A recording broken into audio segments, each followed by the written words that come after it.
Hi, everyone. My name is Sandra Dennis, and I'm with the Miami Workers Center. And we are so excited to be here with our partners, We Count and We Dream in Black, from the with the National Domestic Workers Alliance.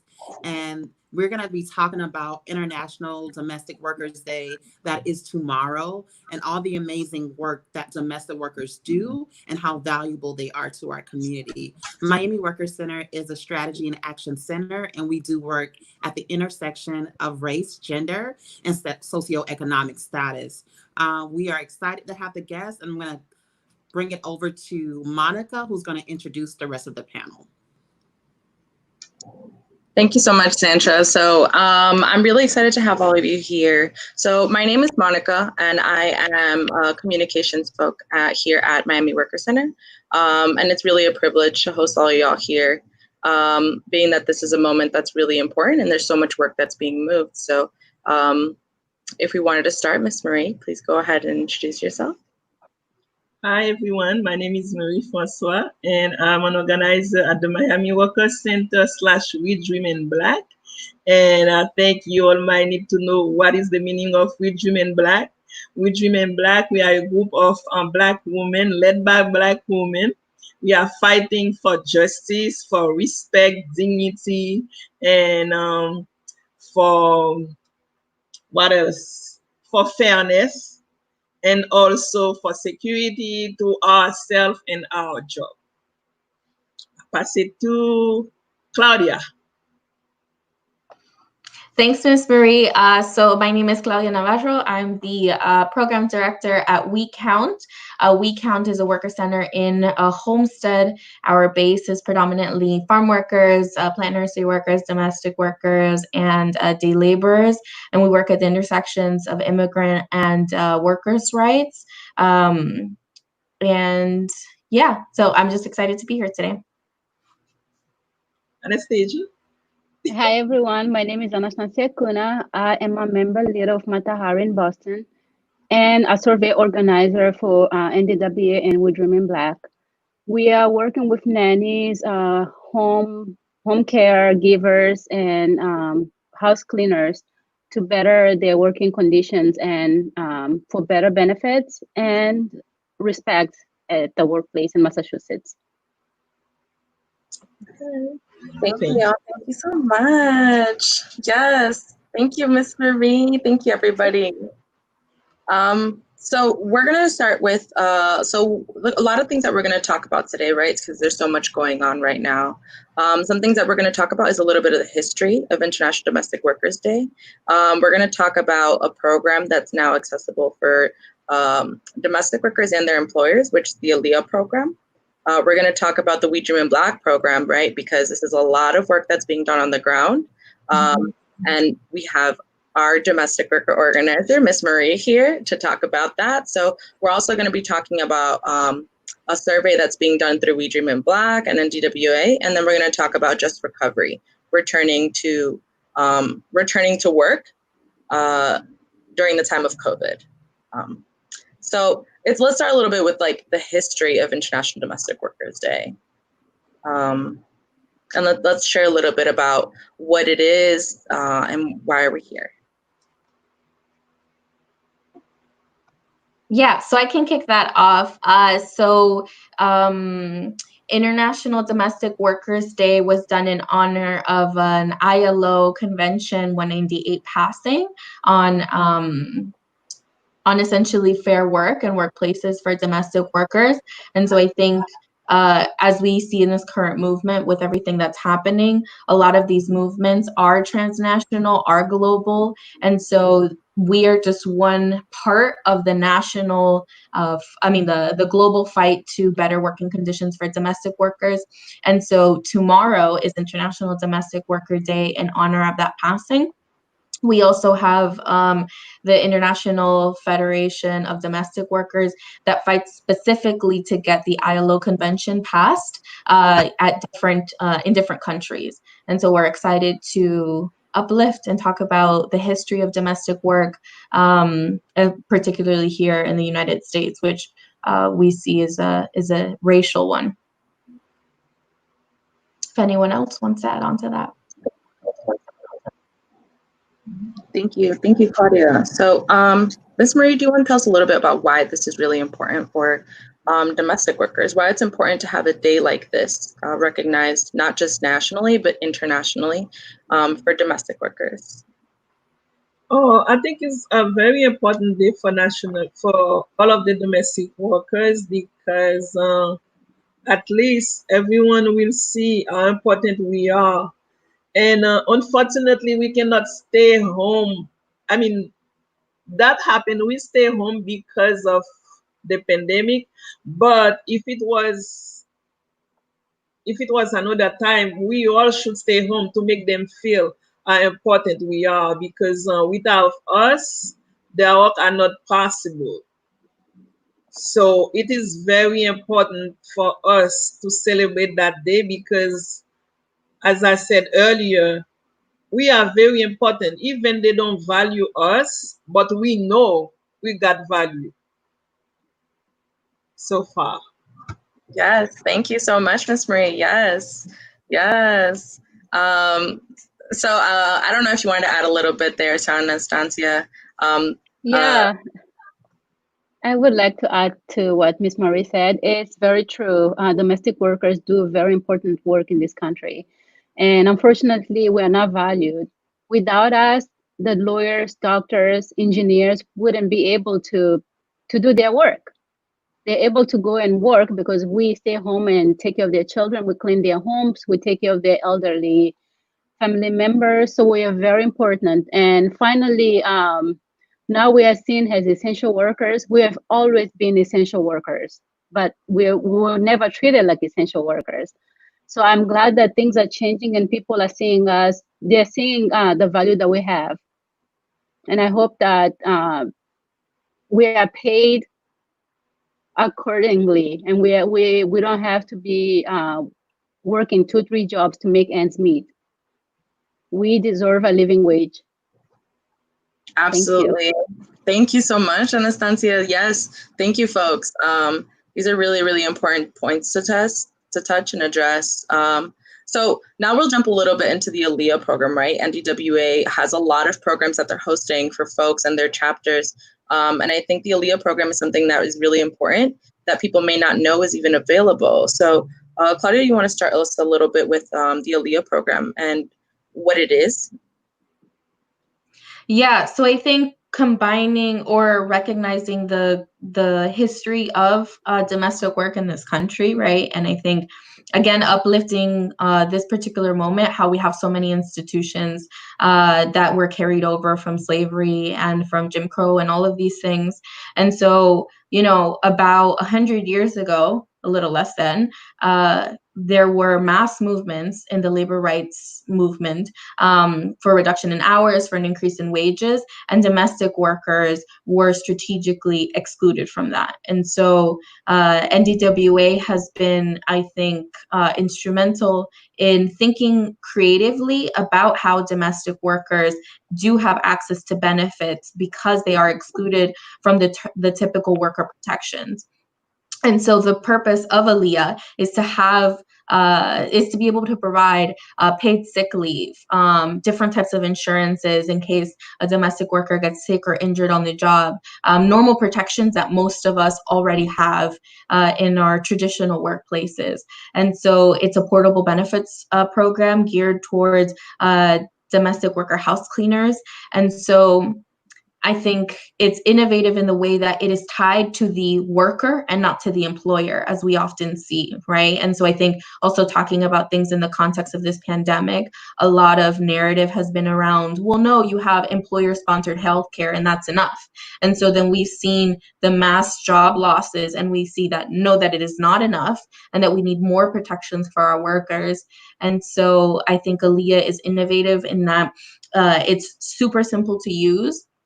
And it recommends, I think it's like $5 a cleaning to go into this account tied directly to your domestic worker so that when a domestic worker becomes sick, they can take time off. And it doesn't have to be, they don't have to sacrifice themselves and going into work. And then we see, I think in this moment particular, how important it is to take time off, to take care of yourself and not put other people at risk. And so I think I'll stop there. Thank you. Thank you. So we also wanted to address a little bit is you talked a little bit about the benefits that the Ilia program has for domestic workers, right? And these are just like general protections that we should have that we currently don't have in place and that NDWA is providing for our community, right? And these are the domestic workers are the backbone of our actual country, right? As Anastasia said, they are the reason we are able to go out and get this work done. And so they deserve to have insurance. They deserve to have these kind of protections. And so we already know the benefits to the domestic worker of this program, but what might be some benefits maybe to the employer, right? To someone that wants to be not just an ally, but also an equitable employer. Can you talk just a little bit about that? And then we can move on to signing up.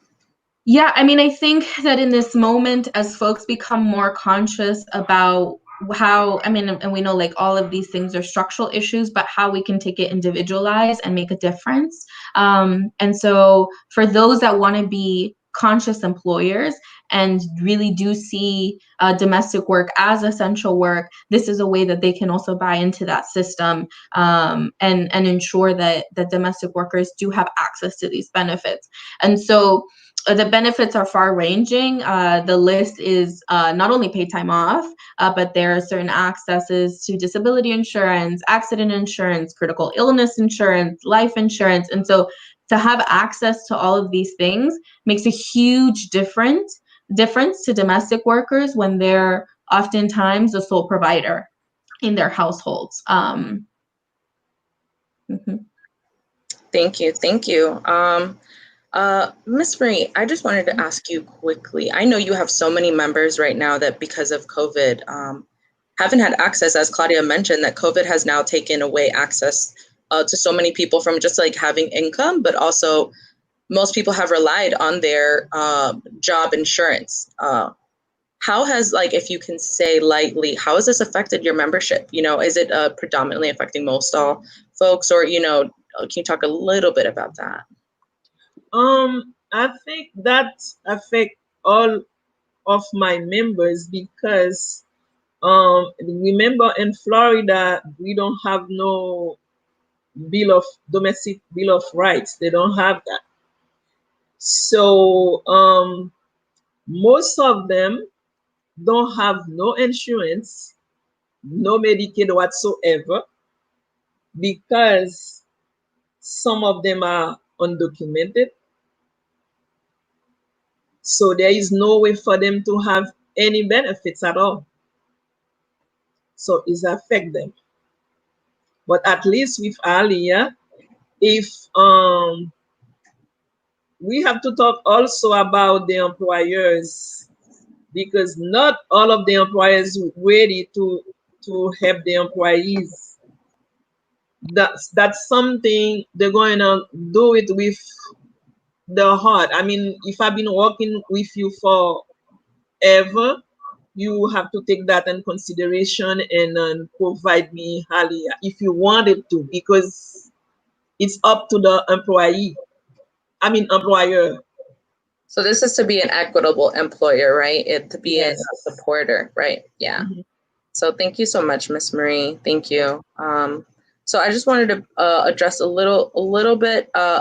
Is it really easy to sign up for this program? And where could they go to sign up if someone wanted to go to sign up? Anybody could take that. Yeah, I mean, I can take that really quickly.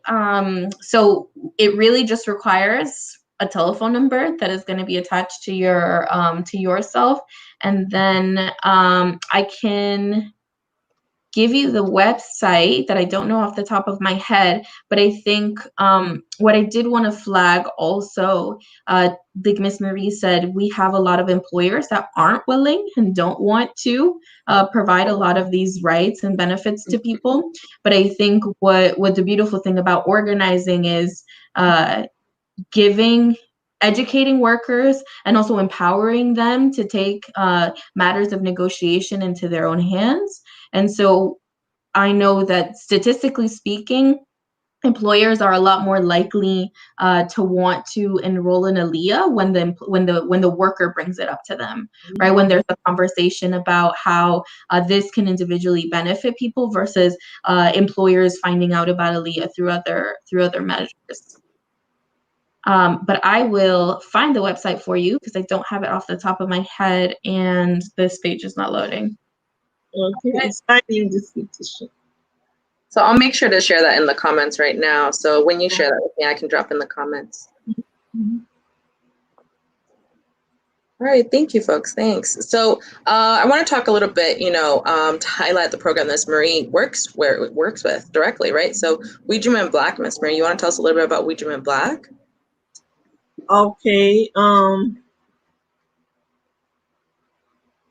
We Dream in Black, as I said earlier, is a group of Black women that are working together for justice and respect, dignity, how to call it again, security for ourselves, fairness, mostly fairness, because there is no fairness. That's why we are working in. We need respect in our job for ourselves, and this is what is the main idea for We Dream in Black. So I don't know if Anastasia, I want to take over. Sure. Yeah, I would like to say that domestic work originated from slavery. When Black slaves were freed, the only job they could find was working at white people's homes, taking care of their children and taking care of the home. And because the origin of domestic work is slavery, people do not want to pay Black workers the same rate that they pay other workers. We do the very same job, but other races are getting paid way more than we're getting paid, and that's not fair. We want to live in a just society that treats us equally as other workers. If we're doing the same work, we should get paid the same. So that's all I wanted to add. Absolutely. Thank you so much. Thank you so much. And just quickly, We Dream in Black is in partnership with NDWA, or a program that NDWA makes sure to uplift and highlight, right? All right, that's really amazing, really amazing. So I know that the We Dream in Black program has launched a survey. Do you want to talk a little bit about that survey? Yes. So historically, the voices of Black people, domestic workers, and immigrants are either erased or silenced. And we want to use this survey as a way to lift up those voices by talking specifically to Black immigrant workers. Because there are a lot of workers that, especially immigrants and undocumented workers, they're in this country doing very important work, most of them paying taxes, and unfortunately their voices are never heard, as if they do not exist. They do exist, they're here, and this is our time to show that these workers are here and they're doing very important work and they should be recognized. And during the survey, we heard many stories, and it was said that many domestic workers who are paying taxes, they were afraid to apply for unemployment because they think that by applying for unemployment, they may not get their citizenship later on. They are living in this country, paying taxes, working hard and paying taxes, but then the government can represent them, and that's not fair. Okay, as to add to what she was saying, because we have over 4 million Black immigrant domestic workers. 4 million. Okay, usually other people do the survey for us, but this time we the one who did it. So it was really a big great experiences, because you won't believe how many domestic workers. This is what they said, 4 million. I think it's over 4 million, because in 2 weeks here in Florida, how many? It was 250 people, 2 weeks. Okay, so they said it's they said 4 million. I think it's more than that, because they don't count the undocumented. Okay, so if we came up with that number in 2 weeks, I think they got more than that. And also, this survey, it's very important to us, because we can later on, when it come out, we can it's just like tools they're going to use to pass over to municipality, to the country, to the state, to let them know how many domestic workers. And then when you pass down, how they call it again, the result, you will see how many people we got in there. That's our housekeepers, nannies. And Florida, don't even think about it, because Florida, nannies in Florida doesn't count, period. And we got people that are doing nannies in Florida. Okay, so when you look at the survey, you will see how many housekeepers, and also we got men doing housekeepers too. That's a good thing for us. They don't know if we got men doing housekeepers. They don't know if we got men doing other things like taking care of elderly men, or handicapped kids. They got men doing that also.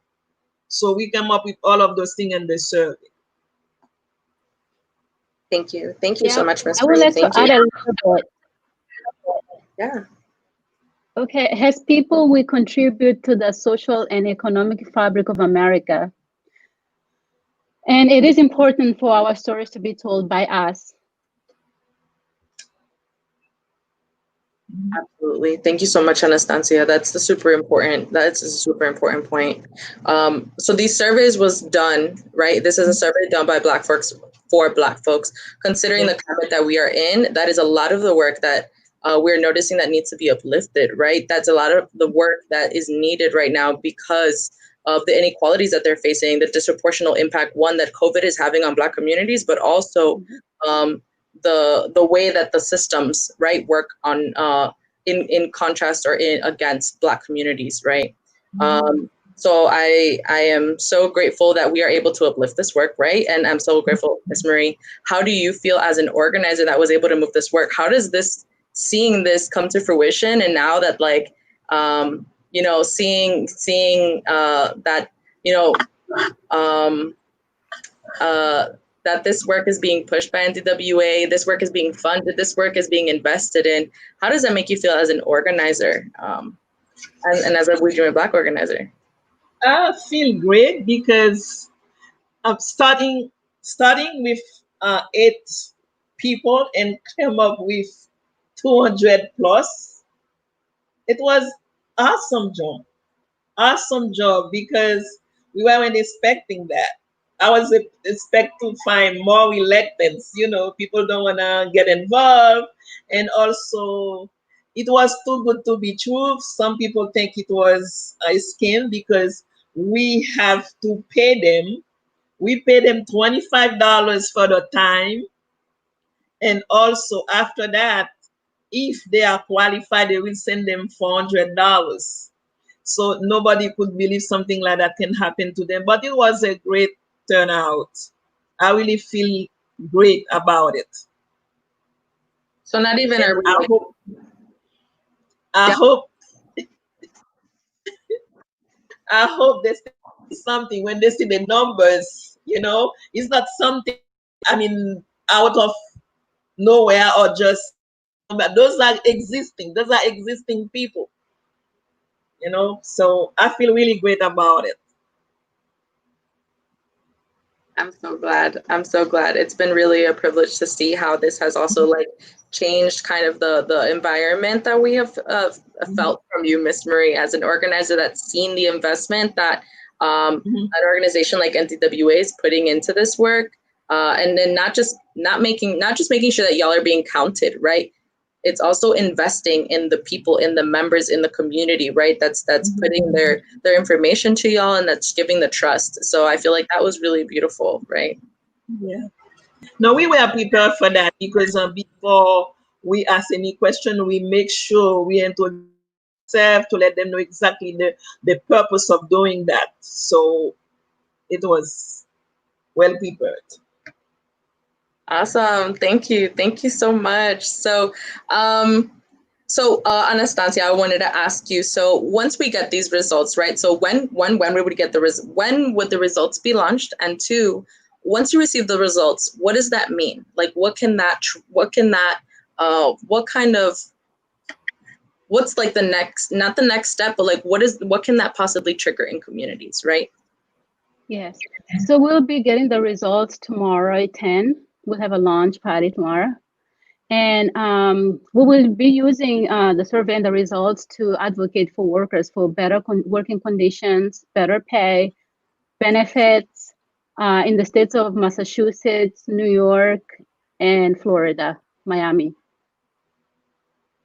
So this will be our tool to go to our local representatives and advocate for people for better work conditions. Thank you.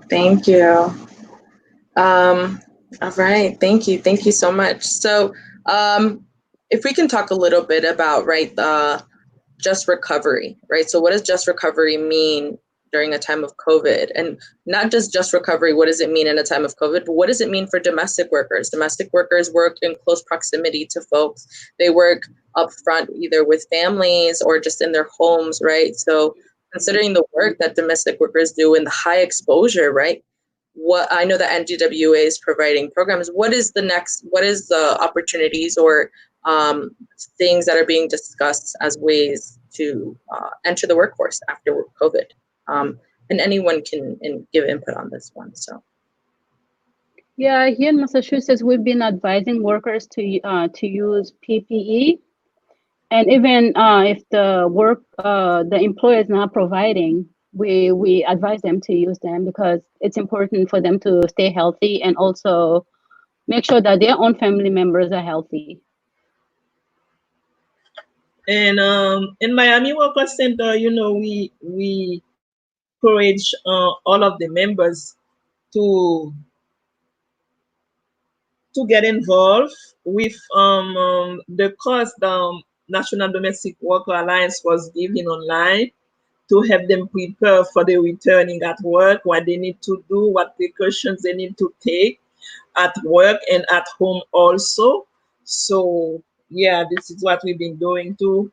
And ourselves, we told everyone to take precaution, also to wash their hands, wear masks and gloves.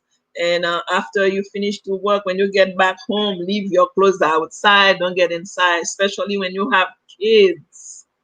The kids don't know, they just hug you when you get home. We told them to be careful with those things and make sure they wash their hands and take all of the precautions like everybody else, and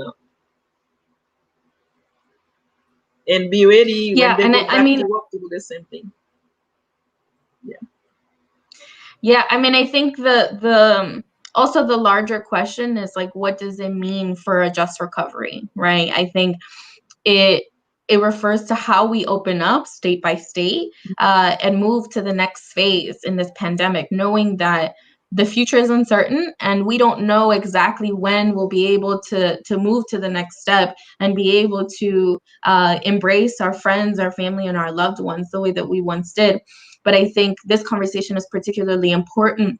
I think here in Florida, and I'm not sure what the stats look like in Maryland for Mata Hari, but we have reports that 75,000 cases in Florida, right? I think we're getting 2,000 new cases every day. And so what does it mean to recover when we're still sort of facing this imminent danger? And what does it mean to return to work when the majority of the work that needs to be done is predominantly done by Black and brown folks in our community. And so I think especially domestic workers. And so I think what's amazing about all these conversations about just recovery, it's about centering the domestic worker in what they need, and in all the other workers and what they need to provide a just working place. I'm sorry, that was thunder. I can't control that. And I think predominantly it's questions about pay, right? About hazard pay in the workplace. I think NDWA came out with amazing contracts and agreements for nannies and house cleaners and caregivers about what they need in the workplace. And so that's hazard pay. That's, when things inevitably start to slow down, it means not foregoing pay because work cannot be done. It means providing PPE, and I even had a member that even told me that her employers were providing scrubs for her, as a precaution because they couldn't feasibly add on sort of a stipend for traveling. And so they said, no, we'll provide you fresh clothes so that when you come in here, our home is safe and you're safe. And I think aside from providing PPE, it's also having open communications about potential risk factors. I think at the core, it's about communicating and making sure that not only your home is safe, which is the priority, I think, of a domestic worker, but also keeping themselves safe and their own family safe. Thank you. So considering the disproportional impact that COVID has on Black communities, right, Ms. Marie and Claudia, right? The disproportional impact it has on Black communities, and now considering how one of the highest percentages of domestic workers are Black folks, right? And as Ms. Marie said, they're not just Black women, right? They're also Black men. And what are ways that not just that they can stay safe, but how does this impact the community? Also considering that we are in a time that we need to be stating that Black lives matter, right? And we need to be recognizing the disproportionate effects and the inequality that Black people face in this world. So how would you say, Ms. Marie, is that folks are, one, dealing with this or supporting each other? Well,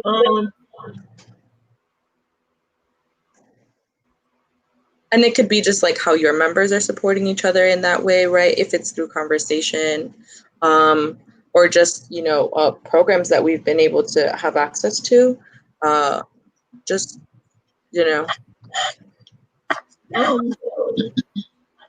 I think it's not easy to support each other because we all got the same need. We are on the same boat. You see today, you don't know what's going to happen tomorrow, and especially us, the Haitian community. It's really hard. I don't know how to explain it. You don't have, I don't know. You here and then you got home, thinking about what's going on at home. So even you speak, we got a group like our WhatsApp group. They communicate between each each other, and I don't know how to explain it because it's really hard. It's really hard. It's not easy. Yeah. It's not. You know.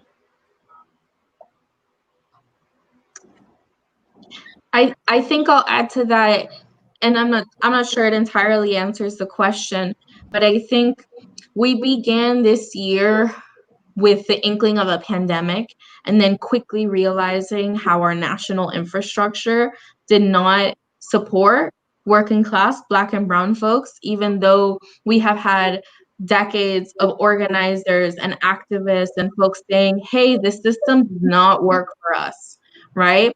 And we saw how that quickly disintegrated. And so there were conversations, right? I think that at the core of the just recovery is that there were conversations about, okay, the system isn't working for us. How do we make it work for us? And then understanding that the system was never meant to work for us. And so what do we do?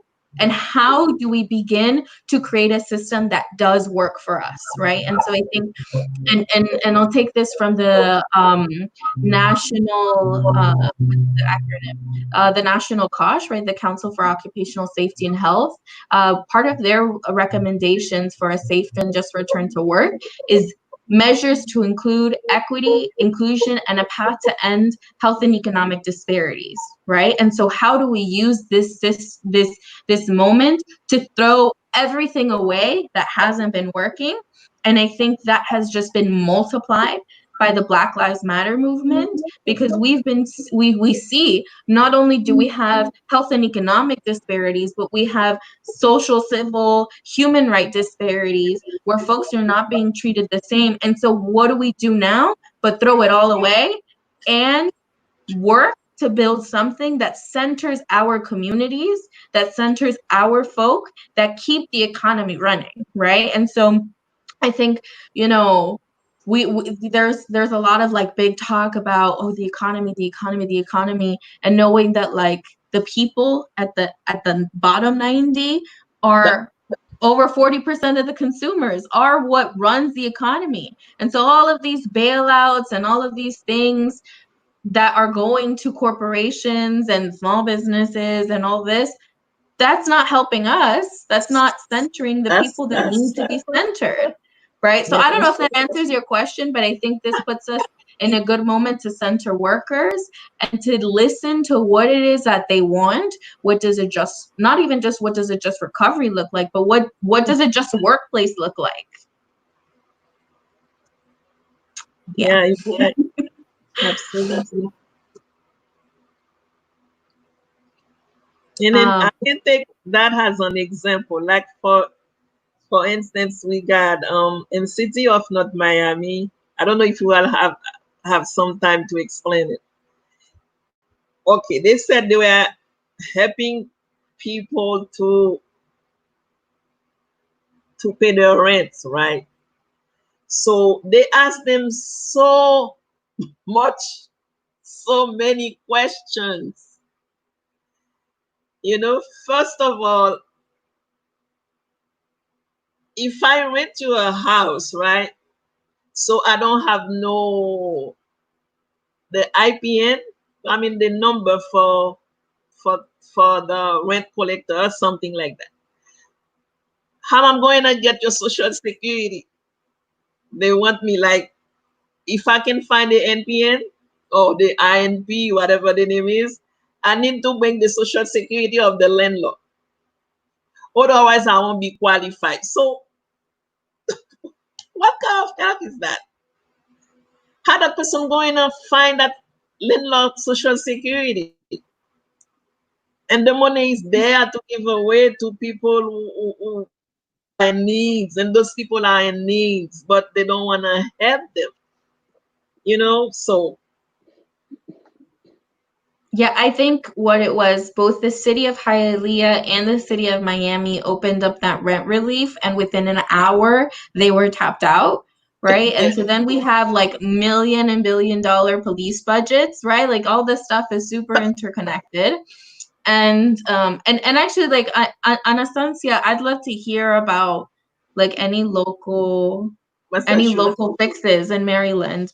I'm hoping it's night and day. I'm hoping that maybe folks elsewhere in the country are receiving a little bit more relief. Yeah, here in Massachusetts, the only relief people received was the 1,200, but it's only for people that have a social work permit. So a lot of immigrants that pay taxes but we do not have the social, they did not get that money. And that's not fair because they pay taxes. They should get some relief from the government. We have the rent forgiveness also for about 6 months, but that means that you have to pay later. So it's not a relief. If you don't have money to pay now, how are you going to find money to pay 6 times the next time you pay? It's too much. Yeah, it's just not not very helpful, especially for domestic workers and immigrant workers.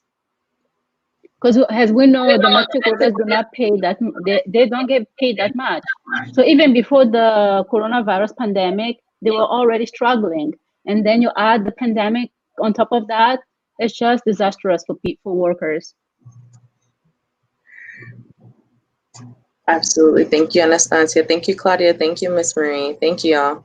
I know that we're getting a little close to time. So I also wanted to give a chance for all of y'all to talk a little bit about the work that you're doing in your areas and to support your members. So just to review a little bit about what we've already talked about. So we talked about the history of International Domestic Workers Day, which is tomorrow, right? And it's to celebrate and honor the leaders of the matriarchs of our households, the leaders of our households that are the backbone of our countries, right?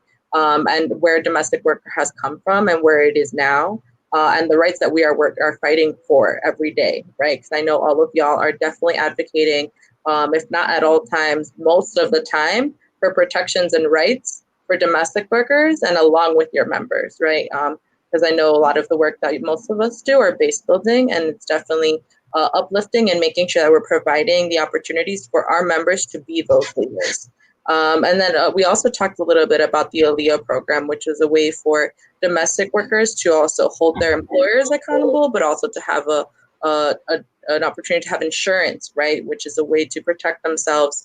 Let's say anything does happen, and a chance for employers to be one on the side of domestic workers, but to be equitable employers, because that's what we really, really want in order to fight for, as Claudia and Anastasia and Marie mentioned, to have a workplace that we really want to serve, right?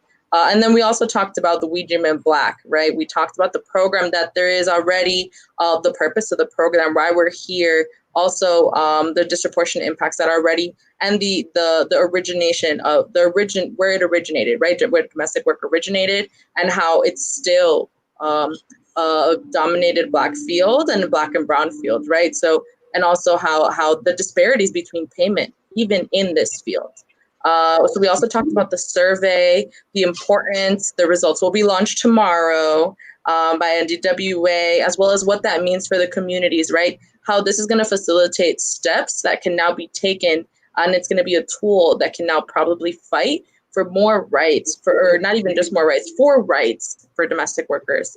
And then we talked a little bit about what does this recovery look like for domestic workers to return to work. And those programs that NDWA has, because they have a certification program that Ms. Marie talked about, that is online at your own pace, and then some tips.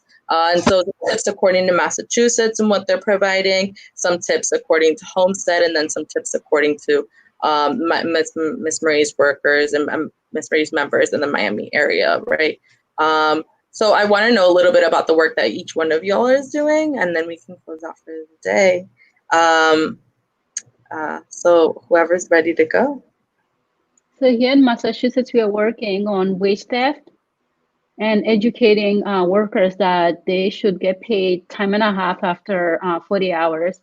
What's happening right now is that a lot of domestic workers are being asked to be live-in. As before the pandemic, they were working as a live-out.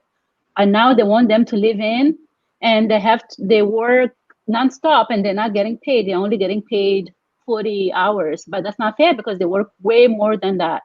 And it's not fair that these workers have to leave their own families and stay at their employer's house for the whole week and just get to go home on weekends. That's not fair. And that's happening because employers, they don't want the workers taking public transportation and then bringing the virus to their home. But the employers are free to go anywhere they want. So they don't care about the worker sacrificing her family to be there the whole time and not have to take the public transportation. But then they can go as they wish, and then they bring people over too. So it's a not fair situation. Also, people are they're working and not getting paid the hours that they are working, the extra hours. And in live-in situations, I know, is it more difficult to fight wage theft cases, or is it more difficult? I would say, like, not to fight wage theft cases. Does it make the situation more difficult for the live-in, either nanny or domestic worker, being that now that they're living there? does it become a situation where it like blurs the hours, you know? Yeah, they have to work extra hours that they're not paid for. So we So are asking workers to document the hours they're working. And also because it's going to be their word against the employer, we are asking them to at least send a text and saying, I work X amount of hours this week. And then the employer will say, oh, yes, you did. Or they will say, oh, you did work at X amount of hours, but we are only paying you 40 hours. So you have them in writing saying that you did work those hours. documentation. Yes. Thank you, Anastasia. Thank you. Is there any other work that y'all folks are doing, and not just through Live-In, because I know that that's a situation that's being more common, but after COVID, and also during, also right now, disproportionate the impact on Black folks, right? How they're dealing with this situation. Yeah, so we've been helping them with the Corona Care Fund for those workers that have lost their jobs or lost hours. So we've been supporting them with the Care Fund. I know that it's not a lot, but it's something. And people are very grateful that somebody cares. There's an organization that cares about them. So people are very, very grateful. And thank you, NDWA, for allowing us to be able to be helpful to the communities which we serve. And thank you, NDWA and IPS, for the survey. It has been amazing. And thank you for making sure that the voices of Black workers are being heard. Thank you. Thank you, Anastasia. Thank you so much. Miss Marie, do you want to let us know a little bit about the work you're doing, and how maybe steps that your members are taking now that I know that some of your members are returning to the workforce, because I think Miami-Dade is in phase 2, right? Or, and also, anything that we should be looking out for that you're going to be. Yes, I do like helping my members on everything, So now what are we working on? I mean, we're going to work on that thing seriously because they're doing too much. Because they are afraid to say no. You have to say no, especially when most of our members, they are house cleaner. So if you go to someone to clean the house, you clean the house, that's it. You don't have to cook, you don't have to do you don't have to wash the clothes for the whole family. You don't have to do that. So what we're going to do from now on is make sure, ask them to document everything.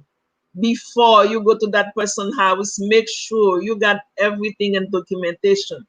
If you're going for cleaning, but I know they're going to have a fit, but we don't care about having a fit or not, but at least treat that person right, like a human being. When they go to clean the house, if I go to clean your house, I don't have to do the dishes for you. At least I can do the dishes because it's not a part of it. But cooking for you, no, it's not a part of the deal. You went to that person's house just to do the house cleaner, you clean the house and that's it. You don't have to wash the clothes for the whole family. You don't have to go to the store for them, unless they pay you. But since the person is not documented, she's afraid to talk. We are going to work on that because this is ridiculous. If you don't get paid, don't do it. But if they don't do it, somebody else come in and do it for less. Yes, thank you, Miss Marie. Thank you. And I know that's one reason that y'all organize, right? So that way we can create unity amongst the community so they can't take advantage of one because of the unfortunate circumstances, right? Because when someone's in a really unfortunate circumstance, we try to take what we can to survive, or, our folks or families try to take what they can to survive, and they deserve dignity, right? And I know that's something that y'all very much try to emphasize with our members. They are dignified. The work they do is dignified. The work they do allows us and other people to do the work. To do the work, yeah. Exactly. They raise their families. They make sure their homes are clean and livable.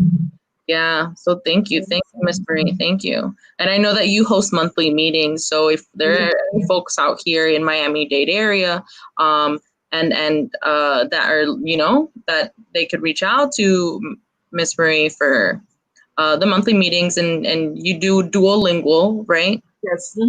So it's Haitian Creole and English. Yes, we do. So thank you so much, Miss Marie. Thank you for that. And Claudia. And thank you to National Domestic Workers Alliance. Give us the opportunity to do that. And we Dream in Black also. Yes. The Miami Worker Center. All right, Claudia. Yeah, so I mean, at We Count, I think first and foremost, the large body of my work has been distributing the mutual aid fund. Back in April, we started fundraising, knowing that immigrant workers were going to be the most at risk, right? We know that they are a large part of our society and our community, and we knew that they were going to be without a social safety net. So we started fundraising in early April. And to date, we've been able to distribute over $75,000 in check payments to workers because we know that they have the right to self-determine how they wanted to spend and what their needs were. And so a lot of their needs have been things like food and housing, their utilities, all kinds of things, right? And so we still have been fundraising and we still have been distributing all that money. And I think when we opened our application at the mid-April, we had over 600 applications come in over that 2-week period. And so we, even with the amazing fundraising that has been able to happen, we are still in the process of distributing to those first 600. And I think we are still even hearing calls every day from folks who have need and who continue to be left out from protections. And so I think even to bring it back, that city of Hialeah rent relief, you had to be documented. You had to have a social security. And so that just shows how many of our mixed status families, how many of our friends and families and loved ones are being excluded, and with a pandemic with no end in sight that doesn't center Black and Brown people and their needs.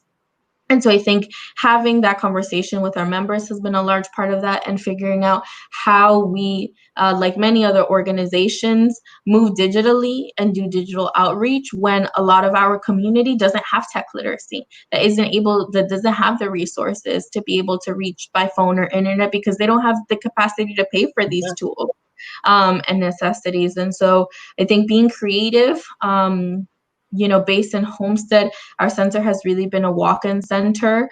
So figuring out how we stay open to the public and maintain all these safety guidelines and be able to be a resource for folks to be able to go and get the things that they need. But I'll stop there so that we don't run over time. But I thank you so much, Anastasia, Marie, and Monica, for this beautiful conversation. And I'm really excited to see all the work that's being done here in Miami and across the country, and about how folks are tackling all these questions about our structure and how we move forward for our workers and for our Black and Brown folks, and particularly our Black folks that are going through so much. Thank you. Thank you so much. Thank you for taking the time to be on here and also talk about all of this. Accessibility needs is very important to discuss. Accessibility, not just with technological needs, but also language. I know that's a very big impact that also affects so many of our Black and Brown communities, because so many of them are either undocumented or immigrants or even children of immigrants, right? So thank you so much, y'all, for being on here and taking the time. Thank you for having us. Absolutely. So we'll end here. So thank you so much and have a good day, y'all. Thank you. Thank you too. Bye. Bye. Bye.